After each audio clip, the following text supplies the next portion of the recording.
The year is 2026, and unfortunately, and against the best the wishes of most people, I imagine in the world, we are being plunged into a new era of violence, a new era of bloodshed.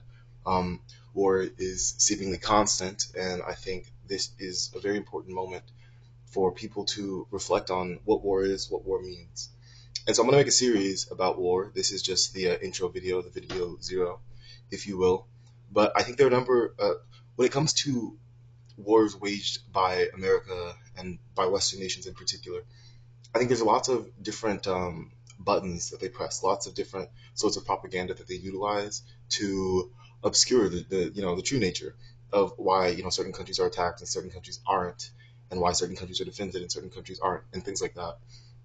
I think the most important thing to recognize when it comes to war, when it comes to the violence that we're seeing, not just in Israel, Palestine, but even in Ukraine, Venezuela, and Cuba, in Sudan, all across the world, this violence is all driven by, it's driven by capitalism, but that's a different topic. What I want to talk about more particularly in this series is the how the war itself sort of is utilized and the goals and outcomes and things like that.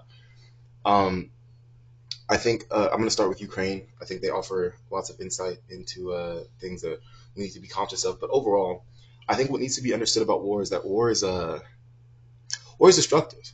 And I kind of mentioned this in a video in politics is something something. Um, in order to build politics that matter, politics that are meaningful in any way, those politics need to be constructive. War is the opposite of that. War is destructive. War is destruction manifest. In the wake of war, nothing remains. Humanity doesn't remain. Buildings don't remain. Life doesn't remain. And so when you look at war, um, world leaders are aware of the fact that they are.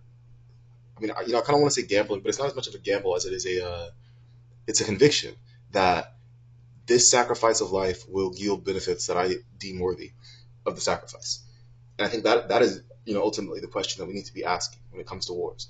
All these people are going to die for what? For what? And I think when we approach war with that perspective, not only do you get more answers than you get when you just go, oh, well, they attacked them and he attacked her and blah, blah, blah. Not only do you get more answers, but you also come to the conclusion that war is bullshit. It's bullshit. It's bad. And it shouldn't be done. Um, Obviously, that, you know, that is an idealistic sentiment. But it's one that we should strive towards, because if we don't strive towards the ideals, what the fuck is the point, right? Why have them? Um, but yeah, so I'm gonna upload the Ukraine video. I'm gonna record it right after this one, and both of these will go up at the same time. But I think all of these different conflicts that I'm gonna cover offer slightly different looks into how war is used by different countries. And these are all going to be wars that America is engaged in, and what America wants to do primarily. Russia, Ukraine, um, analyzing America from the perspective of an ally, but still. Um, yeah, and that is very exciting, but also the opposite of exciting. It's bad when people die. War is bad. Let us all remember that war is not a good thing, and that we should not be happy when they happen.